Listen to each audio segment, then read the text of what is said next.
রাধে রাধে বন্ধুগণ, সাধে বাঙালিয়ানা cooking channel তরফ থেকে তোমাদের সকল বন্ধুগণকে জানাই হাসির ডিমের শুভেচ্ছা। খুব হাসিতেই বলছি কিন্তু আমি। বন্ধুরা, আজ আমি বানালাম হাঁসের ডিমের রেসিপি। তাহলে চলো আমি রেসিপিটি কি করে করলাম তোমাদের বুঝিয়ে দেই, দেখিয়ে দেই। তাহলে চলে এসো, আমার উপকরণগুলো আমি বুঝিয়ে দেই। আজ আমি তৈরি করব হাঁসের ডিম বেগুন দিয়ে আর সেদ্ধ আলু দিয়ে, আর লম্বা লম্বা করে টমেটো কেটে রেখেছি টমেটো দিয়ে। মশলার মধ্যে রেখেছি আমি মোটা করে পেঁয়াজ কেটে ঝিরিঝিরি করে, আর লঙ্কা চিড়ে রেখেছি। এখানে আমি আদা বাটা, রসুন বাটা আর কাঁচা লঙ্কা বাটা একসাথে করে নিয়েছি। এখানে রেখেছি আমি ধনে পাতা বেটে, আর এখানে রেখেছি অল্প মিট মশলা, একটু লঙ্কার গুঁড়ো, একটু জিরের গুঁড়ো, আর হলুদ তেল তো লাগবে, লবণ লাগবে, সবাই জানি। তাহলে শুরু করা যাক আমার রেসিপিটি। কড়াইটা বসিয়ে রেখেছিলাম, কড়াইটা গরম হয়ে গেছে। আমি আমার পরিমাণ মতন তেল দিলাম। তেলটা আমার তেতে গেছে, কড়াইয়ের চারিপাশে ঘুরিয়ে দিলাম। তারপর আমি অল্প হলুদ দিলাম, ডিমগুলো ভেজে নিলাম।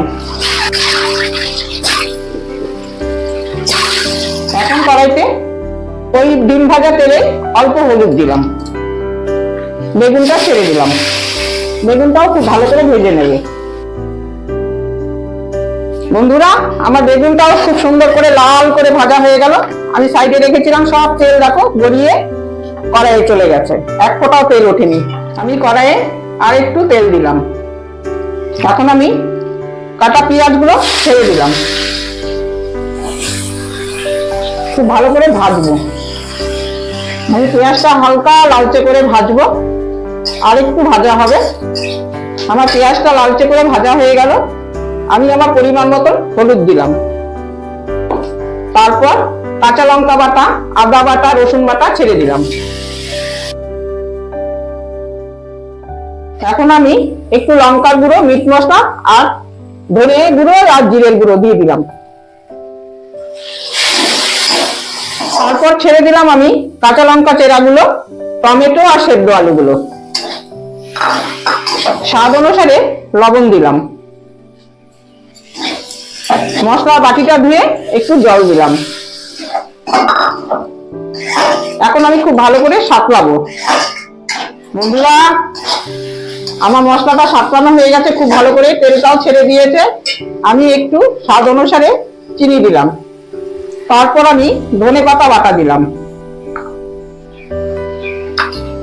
3 চামচ দিলাম। লাগলে আমি আরেকটু দেব, ডিমটা দিয়ে দেখি কতটা লাগবে।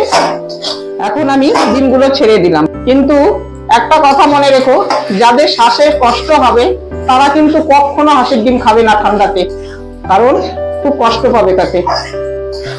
হাঁসের ডিম শ্বাসের কষ্ট মানুষের খেতে হয় না। বন্ধুরা, আর একটু ধনে পাতা বাটা লাগলো, নেড়ে চড়ে দেখলাম যে লাগবে, তা একটু দিয়ে দিলাম। আমি এখন একটু জল দেব। আমি পাশে জলটা গরম করে রেখেছিলাম, গরম জল দিয়ে দিলাম। এখন আমি বেগুনগুলো ছেড়ে দেব।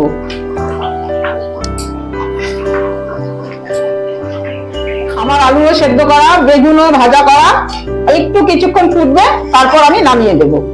বন্ধুরা, আমার হাঁসের ডিমের রেসিপিটি তৈরি হয়ে গেল। তোমাদের যদি আমার ভিডিওটি ভালো লাগে তাহলে আমার চ্যানেলটিকে অবশ্যই মনে করে সাবস্ক্রাইব করো আর আমার পাশে থেকো। ধন্যবাদ। তাহলে আজ আসি, আবার নতুন রেসিপি নিয়ে তোমাদের সামনে হাজির হব।